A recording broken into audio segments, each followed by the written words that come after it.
As election season picks up, some have not received. Some of the persons that came in, we had over 3,000 people that came in to pick up their cards. Despite all of the discussion around that, it was a three-phased approach. Civil servants and then the public could pick up their cards, and then the delivery of voting cards took place as per usual via the post office. As of today, January 3rd, the civil registry will receive all of those cards back, and then we will be organizing that you can have them picked up, correct? Post office deliver them back to us, and we arrange them back in order so that we can start today by delivering voting cards. So from today, between 4 and 6, persons can come to the civil registry department to collect their voting cards if they didn't receive a card.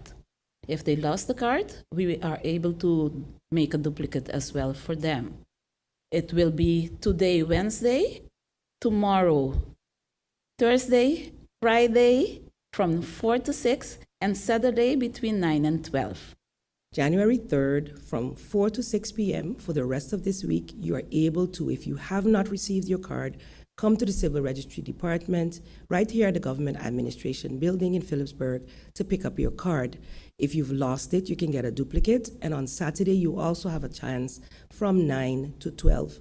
So I ask all to make use of this opportunity if you have not yet received your card and have not gotten it from your old landlord, because I know several cards were also delivered to landlords where people have moved. And in previous press briefings, I've asked persons, if you've received cards that do not belong to you, to please bring them back to the Civil Registry Department as well.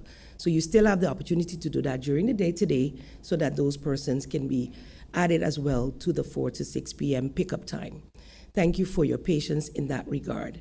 And now to address the situation of the statements being made about deliberate deregistrations. I asked Kathy to join me for this reason so that there wouldn't be a come back, and I would have all the information at hand.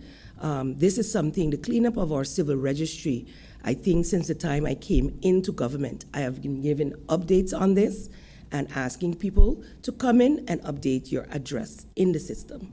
So some persons, yes, may have been erroneously deregistered, erroneously in the sense that the Civil Registry Department was not able to make contact with you.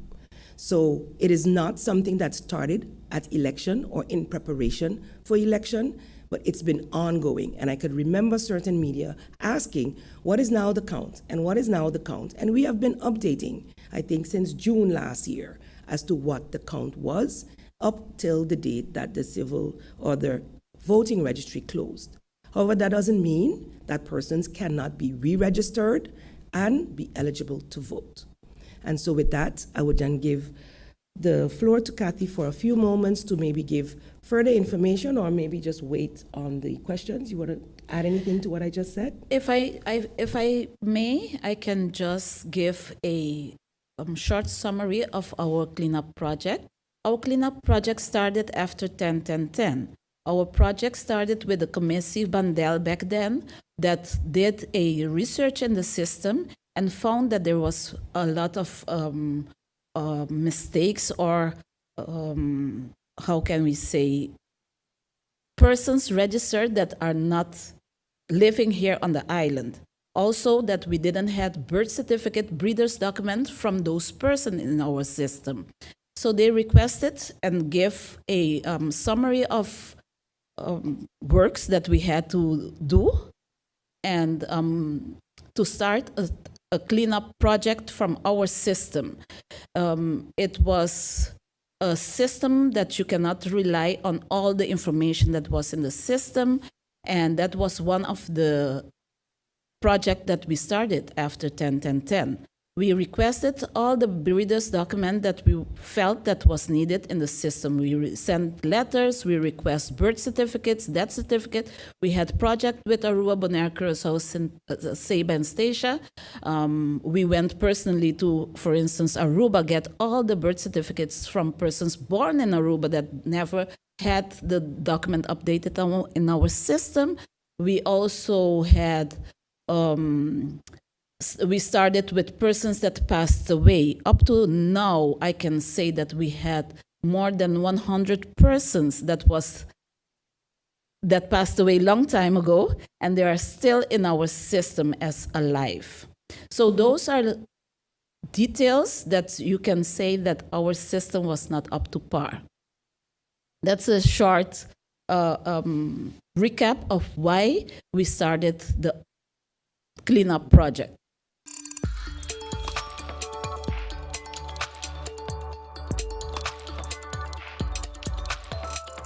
I can inform you that all persons that were deregistered out of our system did receive at least 2 letters from our department.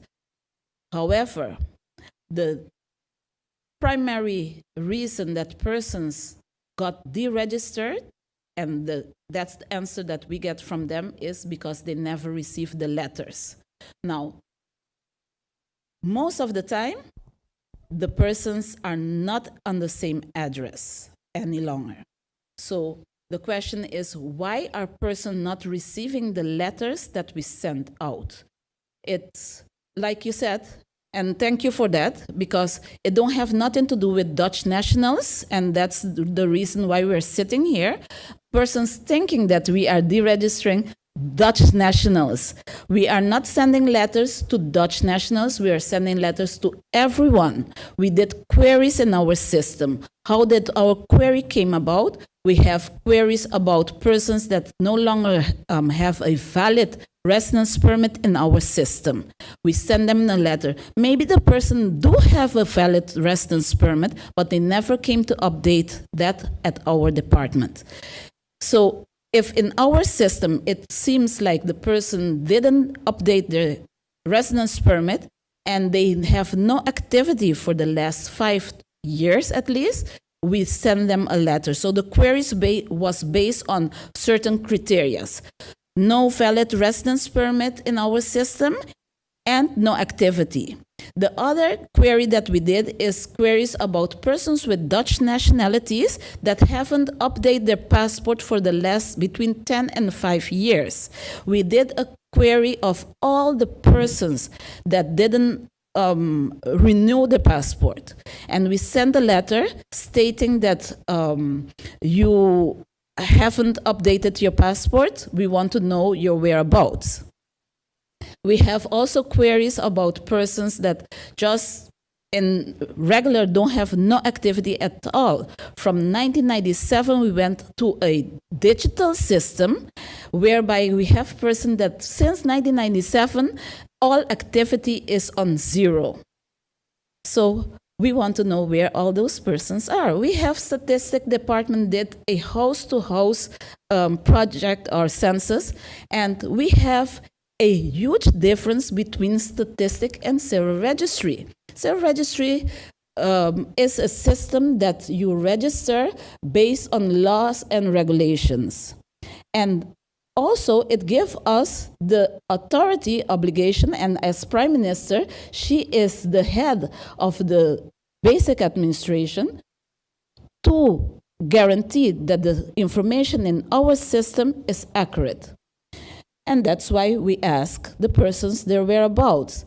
Now, if after the second letter, 4 weeks after, no response, yes, we deregister them. And maybe it's a fault that by some means they never received the first nor the second letter, and that we did deregister them out of the system.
SZV insured? Do you have a valid medical insurance status? SZV is cardless. Request your My SZV account today and enter the virtual office of SZV. Go to szv.sx and sign up now. SZV, yeah. Your social health insurances.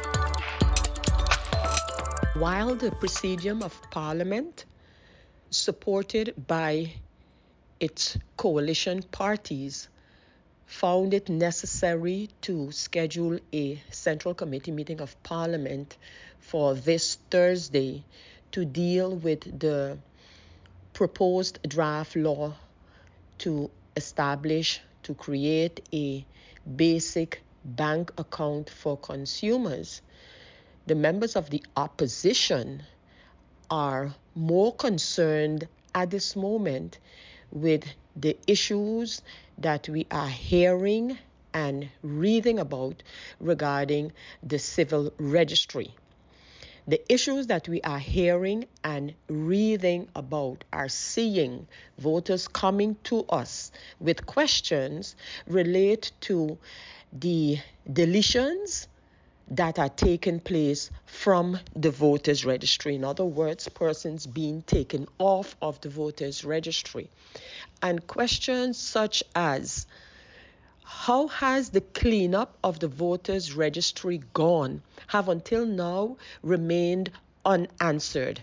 I have asked these questions. I have asked the Prime Minister to provide an update. All we know is that several thousand persons have been taken out of the civil registry, lowering the total population.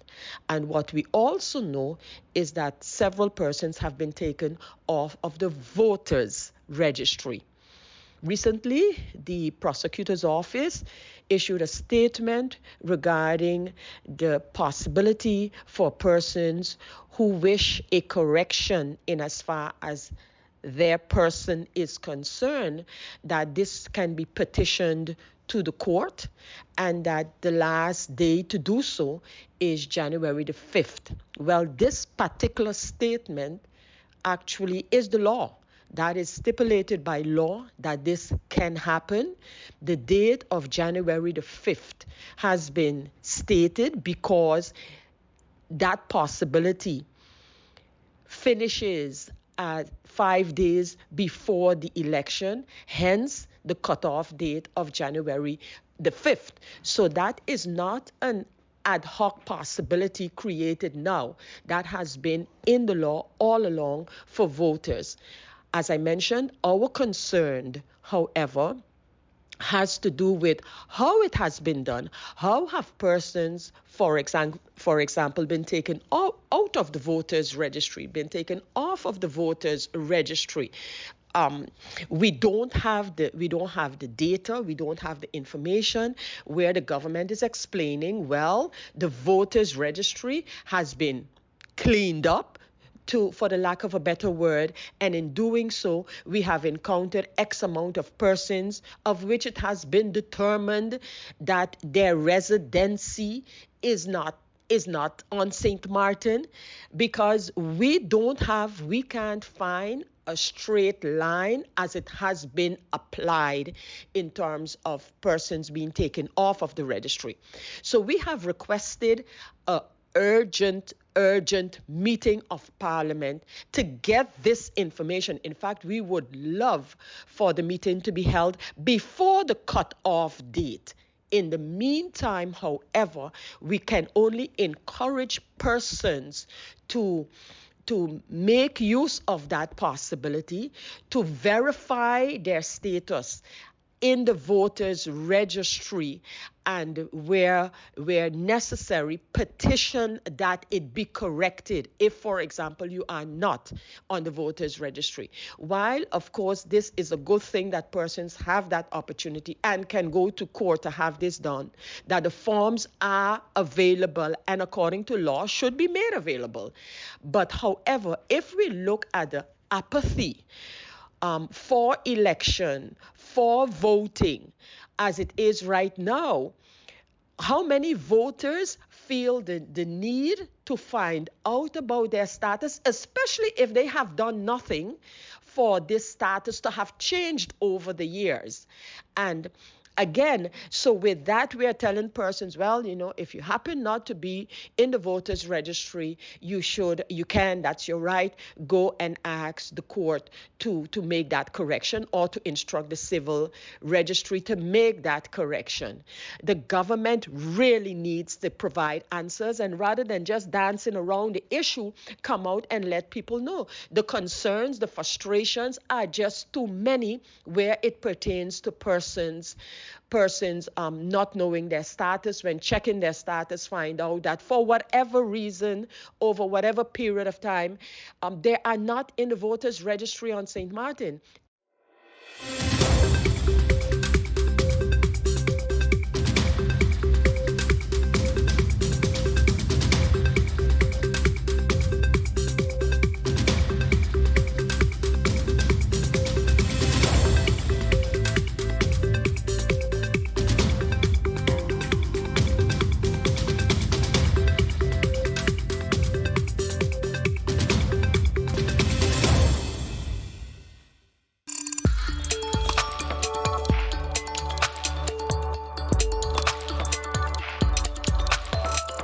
Where we ventured into seeing how we could improve our border management system, because it's very important for the responsibility of the Ministry of Justice and particularly the Department of Immigration and Border Protection Services.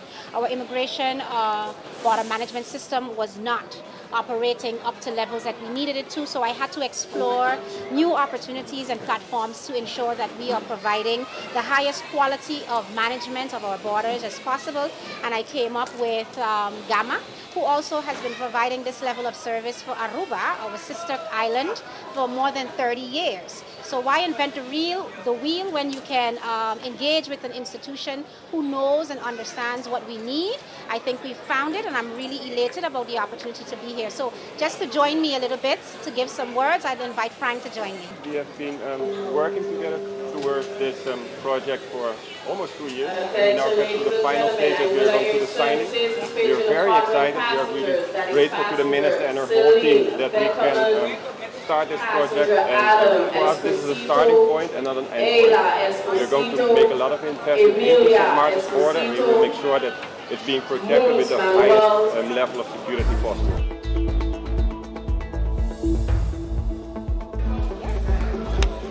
And there you have it. We are now married. Congratulations to Princess Juliana Airport as well.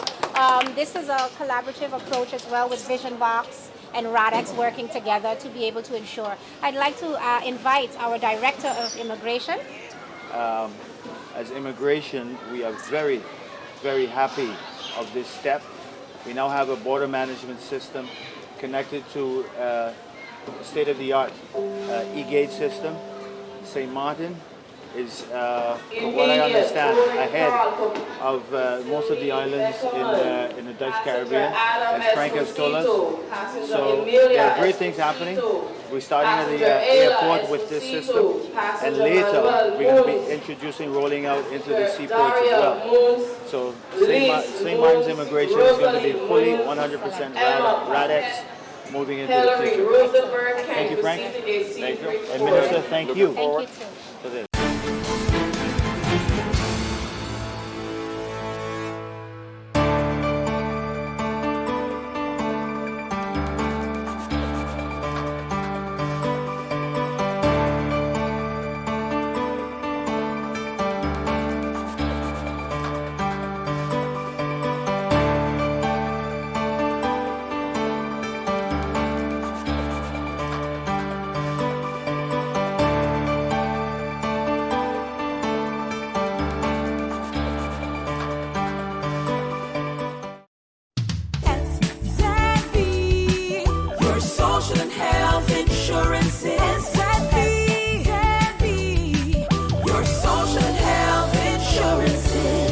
Are you SXV insured?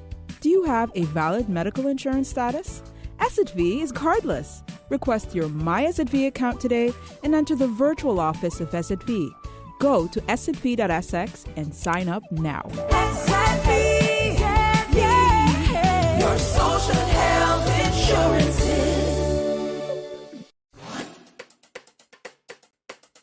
It's time for a new brand that is as bold, vibrant, and colorful as the island of St. Martin, with colors drawn from our diversity,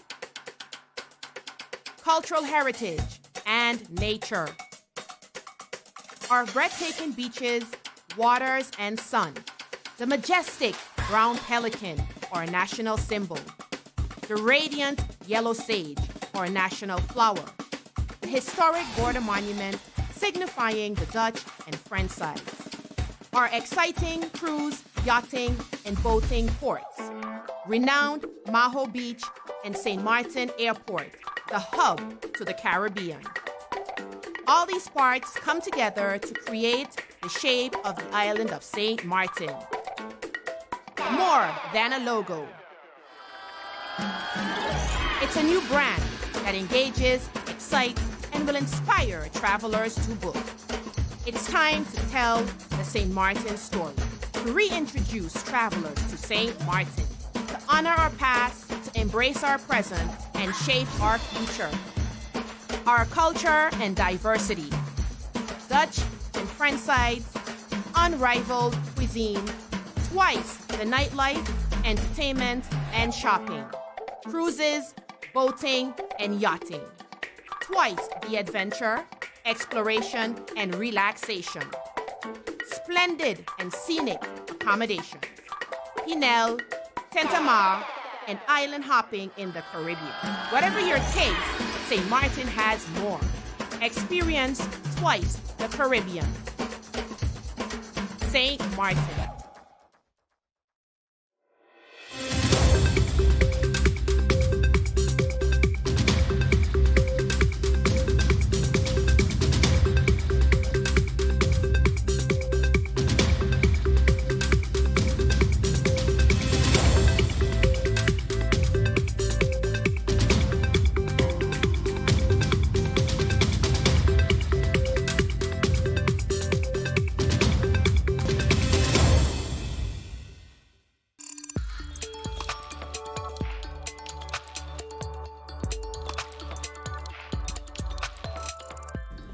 We are living in a different era. A lot of these young people are exposed to a lot of media, television and Instagram and these various devices.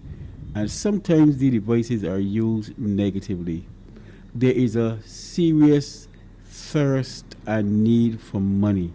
And the Bible itself says that the love of money is the root of all evil.